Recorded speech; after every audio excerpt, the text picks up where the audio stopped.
మేఘాలు చెప్పిన ప్రేమ కథ మూవీ తెలుగు రివ్యూ. నరేష్ అగస్త్య, రబియా ఖాతూన్ జంటగా తెరకెక్కిన సినిమా మేఘాలు చెప్పిన ప్రేమ కథ. మేఘాలు చెప్పిన ప్రేమ కథ అనేది ఒక మ్యూజికల్ రొమాంటిక్ ఎంటర్టైనర్. ఇది తన సంగీత కళలను కొనసాగించడానికి భారతదేశానికి తిరిగి వచ్చే ఎన్ఆర్ఐ వరుణ్ మరియు జీవితంలో సంక్షోభాన్ని ఎదుర్కొంటున్న యువతి మేఘన కథను చెబుతుంది. ప్రేమ, కుటుంబం మరియు సంబంధాలను వారు ఎలా నడిపిస్తారో ఈ సినిమా అన్వేషిస్తుంది. ఈ సినిమా వాస్తవానికి ఎలా ఉంటుందో చూద్దాం. కథ విషయానికొస్తే, వరుణ్ అలియాస్ నరేష్ అగస్త్య కు సంగీతం అంటే పిచ్చి. సంగీతంలో ప్రయోగాలు చేయాలని, పెద్ద సింగర్ అవ్వాలని తన నానమ్మ అలియాస్ రాధికా శరత్ కుమార్ కల నెరవేర్చాలని అనుకుంటాడు. అందుకోసం వరుణ్ అమెరికా నుంచి ఇండియాకు వస్తాడు. కాని వరుణ్ తండ్రి అలియాస్ సుమన్ బిజినెస్ చూసుకోమని, ఆర్ట్ ఫుడ్ పెట్టదని, అదే కావాలంటే బయటకు వెళ్ళిపోమ్మని అంటాడు. వరుణ్ చేసిన ఓ మ్యూజిక్ ఆల్బమ్ మ్యూజిక్ కంపెనీకి నచ్చలేదు అని చెప్పడంతో బెస్ట్ ఆల్బమ్ చేయడానికి తన నానమ్మ ఊరు వెళ్తాడు. అక్కడ తన ఎస్టేట్ చూసుకుంటూ మ్యూజిక్ ప్రయోగాలు చేస్తూ ఉంటాడు.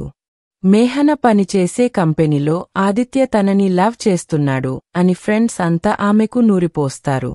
ఇది నిజమేనేమో అనుకొని మేఘన ఆదిత్యకు ప్రపోజ్ చేస్తే అతను రిజెక్ట్ చేస్తాడు. దీంతో మేఘన టీం లీడ్ అవ్వడంతో తన కొలీగ్స్ అందరికీ ఫుల్ వర్క్ ఇస్తుంది. వాళ్ళంతా మేనేజర్ హర్షవర్ధన్ వద్దకు వెళ్లి మొరపెట్టుకోవడంతో మేఘనకు హాలిడేస్ ఇస్తారు. ఈ క్రమంలో మేఘన వేల్పూరిలో ఉన్న వరుణ్ ఎస్టేట్కి వస్తుంది. అక్కడ వీరిద్దరికీ మంచి పరిచయం అయి వేల్పూరి అందాలు అన్ని చూస్తూ తిరుగుతారు. ఒకరంటే ఒకరికి ఇష్టమున్నా చెప్పకుండానే మేఘన వెళ్ళిపోతుంది. మరి మేఘన వరుణ్ ప్రేమ ఓకే అయిందా? వరుణ్ సింగర్ అయ్యాడా? వరుణ్ నానమ్మ కల తీర్చాడా? వరుణ్ తండ్రి అర్థం చేసుకున్నాడా? తెలియాలంటే తెరపై చూడాల్సిందే. సినిమా ఎలా ఉందంటే, మేఘాలు చెప్పిన ప్రేమ కథ అని అచ్చ తెలుగులో అందమైన టైటిల్తో ఆకర్షించారు. సినిమా అంతా సంగీత నేపథ్యంలోనే నడుస్తుంది. కథ పరంగా చూసుకుంటే హీరో సక్సెస్ అవ్వాలి, మధ్యలో హీరోయిన్ ప్రేమ అనే సింపుల్ కథ. కాని దానికి ఆల్మోస్ట్ చాలా సీన్స్లో సంగీతాన్ని జోడించి అందంగా చూపించే ప్రయత్నం చేశారు. ఈ క్రమంలో కాస్త బాగానే సాగదీశారు కూడా. హీరో హీరోయిన్ పాత్రల గురించి వాళ్లకు వాళ్లే కూర్చుని ఫ్లాష్ బ్యాక్లో చెప్పడంతో కాస్త స్క్రీన్ ప్లే కన్ఫ్యూజన్ వస్తుంది. శాస్త్రీయ సంగీతం ఇష్టం ఉన్నవాళ్లకు మాత్రం సినిమాలో వచ్చే సంగీతం, పాటలు, సీన్స్ బాగా నచ్చుతాయి. అయితే అసలు కథ వదిలేసి కొన్ని సీన్స్ సంగీతం చుట్టే తిప్పడంతో సాగదీస్తున్నాడు అనే ఫీలింగ్ రాక తప్పదు. అక్కడక్కడ వెంకటేష్ కాకుమానుతో ట్రై చేసిన కామెడీ పండకపోయినా హీరోయిన్ ఆఫీస్ కామెడీ పర్వాలేదనిపిస్తుంది. ప్రీ క్లైమాక్స్లో సినిమాని ముగించేయొచ్చు కానీ మళ్లీ సాగదీశారు అనిపిస్తుంది.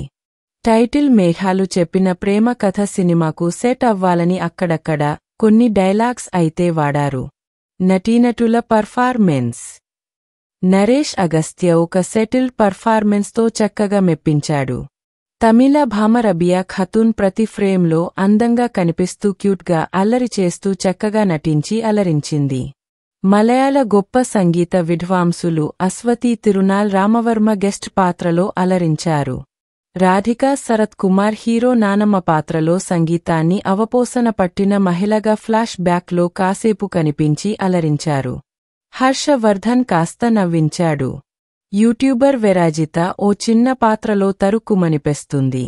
సాంకేతిక అంశాలు విషయానికొస్తే, ఈ సినిమాకు సినిమాటోగ్రఫీ విజువల్స్ చాలా ప్లస్ అయ్యాయి. తమిళనాడులోని టీ ఎస్టేట్, అక్కడ గ్రామాల్లో షూటింగ్ చేయడంతో ప్రతి ఫ్రేమ్ని అందంగా చూపించారు. మ్యూజిక్ బ్యాక్ డ్రాప్ సినిమా కావడంతో కథకు తగ్గట్టు మంచి మెలోడీ సంగీతం ఇచ్చారు. పాటలు బాగానే ఉన్నాయి.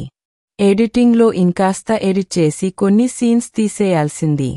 మొత్తంగా మేఘాలు చెప్పిన ప్రేమ కథ, సంగీతం బ్యాక్ డ్రాప్లో తెరకెక్కిన love story. Musical back drop సినిమాలు నచ్చేవాళ్లకు ఇది బాగానే నచ్చుతుంది. మరిన్ని మూవీ రివ్యూస్ కోసం మా ఛానల్ని సబ్స్క్రైబ్ చేయండి. థాంక్యూ. ఇప్పుడు మనం రేటింగ్ చూద్దాం. ఆడియన్స్ 5కి 2.75 రేటింగ్ ఇచ్చారు.